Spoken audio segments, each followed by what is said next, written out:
বিশ্বনবীর জলিল কদর সাহাবার নাম ছিল আলকামা। কি নাম? আরো জোরে বলেন, কি নাম? আলকামা অসুস্থ, ইন্তেকাল করবে, মুমূর্ষ, কিন্তু মুখ দিয়ে কালেমা বেরোয় না। তার আত্মীয় স্বজন সবাই মিলে তার সামনে কালিমা পড়ে, কিন্তু কালিমা বেরোয় না। 3 দিন বিছানায় পড়া। কয়দিন? বিশ্বনবী বলেছেন, লাকিনু মাউতাকুম লা ইলাহা ইল্লাল্লাহ। তোমরা তোমাদের মুমূর্ষ মৃত রোগীদের সামনে বসে লা ইলাহা পড়ো। কি পড়ো? কিন্তু বললেন না লা ইলাহা পড়েন, লা ইলাহা পড়েন। অনেকে মারা যাবে, দাদা মারা যাবে, চাচা মরে যাবে, বিছানায় পড়া, কানের সামনে যায় এই লা ইলাহা পড়েন, লা ইলাহা পড়েন। এরকম জোরাজোরি করবেন না, তার রুহু বেরোচ্ছে, এমনিই তো একটা জ্বালা।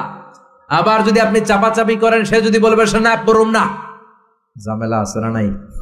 এজন্য বিশ্বনবী বললেন, জোরাজোরি করো না, কানের সামনে যে আস্তে আস্তে তার সামনে যে পড়তে শুরু করে দাও, লা ইলাহা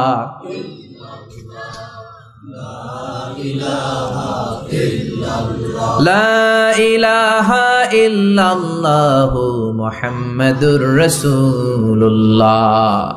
লাকিনু মাউতাকুম লা ইলাহা ইল্লাল্লাহ। তোমাদের মৃতদের সামনে যে, মুমূর্ষদের সামনে যে কালিমার তালকিন দাও।